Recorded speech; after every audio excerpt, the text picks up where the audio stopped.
ही ठरवून केलेली हुंदडबाजी आहे. नेहमीप्रमाणे सभा गुंडाळलेली आहे.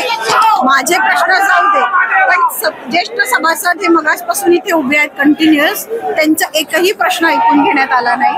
माझा आक्षेप नोंदवण्यासाठी माईक देण्यात आला, पण तो आक्षेप सुद्धा तिथे ऐकून घेण्यात आला नाही. त्यांनी काहीतरी थातूर एक्सप्लेनेशन देण्याचा प्रयत्न केला, कोर्ट नियम दुरुस्ती का करताय, पण ते एक्सप्लेनेशन मला मंजूर नाहीये. म्हणूनच सर्वसाधारण सभेमध्ये मला त्याचा आक्षेप मांडायचा होता. पण सर्वसाधारण मध्ये जरी त्यांनी हा विषय रेटून गेला असला तरी हा शेवट नाही.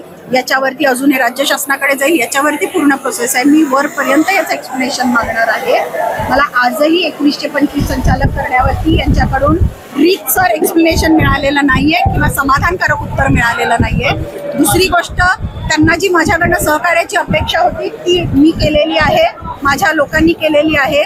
त्यामुळे शब्द न पाळणारं कोण आहे आणि शब्द पाळणारं कोण आहे हे आज अखंड मला वाटतंय सगळ्या महाराष्ट्राने बघितलेलं. त्यांनी जे सांगितलं ना की प्रश्न तुम्ही लेखी द्या, लेखी प्रश्न द्यायचे होते ते आम्ही लेखी दिले होते. जे काही आम्हाला सर्वसाधारण सभेमध्ये प्रश्न विचारायचे असतात ते तुम्ही विचारून देणं अपेक्षित असतं. मी म्हणते माझे तर जाऊ दे, मी तर उद्या बोर्डामध्ये सुद्धा त्यांना विचारेन, पण मग सभासदांची काय चूक आहे? तुम्ही म्हटलेला सभासदांचे प्रश्न ऐकून घेणार, 3-3 तास चालवणार, 3 तासापैकी 2.5 तास तर चेअरमन बोलतात आणि मग MD बोलतात. सभासद कधी बोलायचे? मागचे तर सभासद सगळे उठून गेले. तुम्ही 2.5 तास जर एकटेच भाषण करायला लागला तर लोक कंटाळणार. लोक सकाळपासून येऊन बसतात. बुदरगड वगैरे खूप लांब लोक येतात. चंदगड, बुदरगड असतील, राधानगरी असतील, लांब लोक आलेली असतात आणि सकाळी लवकर येऊन बसलेली असतात. तुम्ही जे लेखी प्रश्न उत्तर वाचताय त्याच्या आधी जर सभासदांना बोलायची संधी दिली असती, त्यांच्या शंकेचं निरसनित केलं असतं, कारण संपूर्ण प्रशासन वरती बसलेलं असतं. तुम्हाला ही संधी असती लोकांच्या शंकेचं निरसन करून देण्याची. तुम्ही प्रत्येक गोष्टीचं उत्तर देणं अपेक्षित नसतं, प्रशासनाने उत्तर देणं अपेक्षित असतं. ते सुद्धा साधं तुम्ही करू शकत नाहीये. म्हणजे ही दुर्दैवी बाब आहे की तुम्ही म्हणताना मोठ्या गोष्टी म्हणता पण तुम्ही करताना काही करत नाही. मग नुसतं हे बोलण्यापुरतं आहे का आणि करणं काहीच नाही.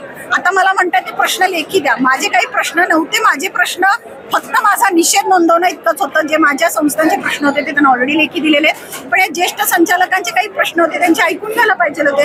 ते मला आता उभं राहून सांगत होते त्यांना 512 कोटीचं काय म्हणतात जोड पाहिजे होती, विश्लेषण पाहिजे होतं. अहवालावरती एक त्यांनी सांगितलं की हा मागच्या वर्षीचा अहवाल आहे म्हणून भाजपच्या स्थानिक नेत्यांचे फोटो नाही आहेत. अहवाल जरी मागचा असला तरी तो लेखाजोखा मागच्या वर्षीचा आहे. अहवालची छपाई या वर्षाची आहे. त्यामुळे जर महायुती म्हणून मुश्रीफ साहेब डंका वाजवत आहेत तर त्यांनी महायुती म्हटल्यावरती भाजपच्या नेत्यांचा सुद्धा फोटो इन्क्लूड करणं गरजेचं होतं. जेव्हा त्यांनी हा विषय तिथे मांडला तेव्हा त्यांनी जर मला माईक दिला असता तर मी त्यांना प्रतिप्रश्न विचारला असता. 21च्या 25 संचालक का करायचे याचं सुद्धा मला प्रतिप्रश्न आहेत. त्यांना ती उत्तरं नाही आहेत त्यांच्याकडे, म्हणून त्यांचं फक्त हे काम रेटून नेण्याचं चाललेलं आहे. अशाच नवनवीन अपडेट पाहण्यासाठी आमच्या KK न्यूज चॅनेलला सबस्क्राईब करा.